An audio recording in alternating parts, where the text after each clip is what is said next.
देव नाम का व्यक्ति की शादी अरेंज मैरिज के तौर पर शालिनी से हुआ था।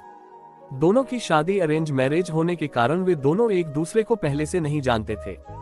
शादी के बाद दोनों एक दूसरे को जानने पहुंचाने का काम चालू हुआ।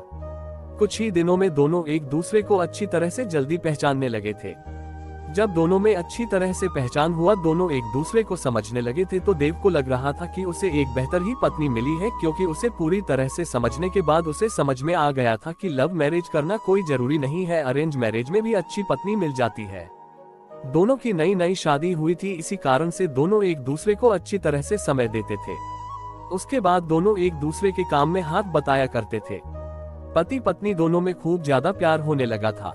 अब उसकी पत्नी भी देव को समझ गया था और उसे किसी भी प्रकार का कोई काम या किसी प्रकार की कोई सामान जरूरत पड़ने से पहले ही उसकी पत्नी उसे के सामने हाजिर कर देते थे।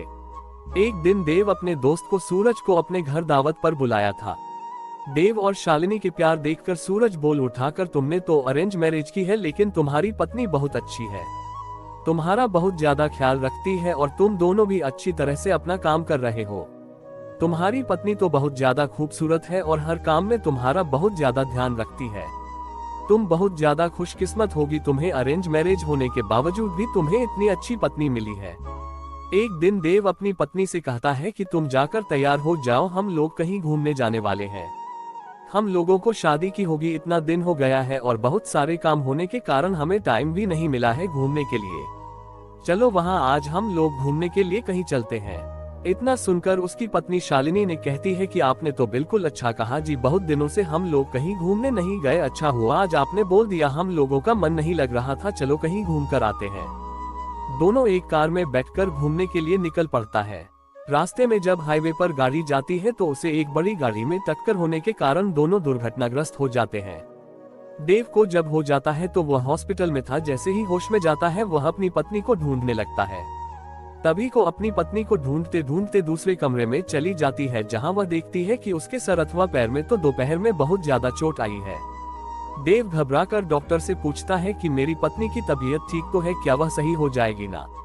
तभी डॉक्टर कहता है कि तुम्हारी पत्नी की पैर की नसों में ज्यादा खून निकलने के कारण पैर को काटना पड़ा है, वह नहीं चल सकती है। इतना सुनते ही शालिनी की आंखों में आंसू आ जाता है और कहता है कि मैं तो आपके ऊपर अब बोझ बन गया हूँ। उसके बाद देव कहता है कि ऐसा कोई बात नहीं है, इतने दिनों से तुमने मेरा ख्याल रखा था, अब मेरा फर्ज बनता है कि मैं भी तुम्हारा ख्याल रखूंगा। अब दोनों साथ मिलकर अपने घर की तरफ रवाना हुआ।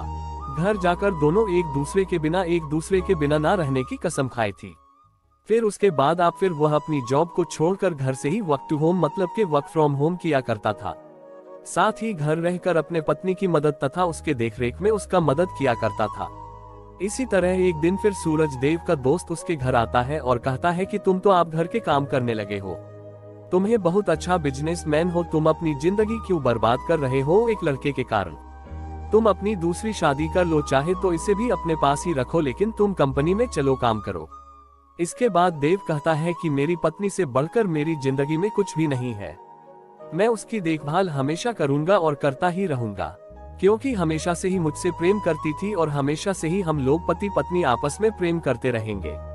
फिर वह अपने दोस्त को कहता है कि तुमने एक बार आया था और मुझसे कहा कि तुम्हारी पत्नी बहुत अच्छी है, तुम बहुत खुशकिस्मत होगी, तुम्हें ऐसी पत्नी मिली है।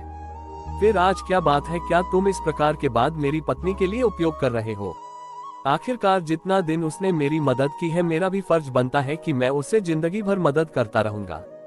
इतना सुनते ही पीछे से उसकी पत्नी भगवान से प्रार्थना करती रहती है कि भगवान आपने मुझे इतना अच्छा पति दिया है कि मैं इसका शुक्रिया कैसे अदा करूंगी। और वह सदा के लिए एक दूसरे से प्रेम करते रहे और अपनी जिंदगी को आगे बनाते रहे। इसलिए मेरा मानना है कि पत्नी चाहे जैसे भी हो उसे कभी नहीं छोड़नी चाहिए, और पत्नी को कोई तकलीफ होती है तो उसका साथ देना चाहिए, न कि उसके साथ छोड़ना चाहिए। ये कहानी पसंद आई तो प्लीज शेयर करें, लाइक करें और जरूर सब्सक्राइब करें।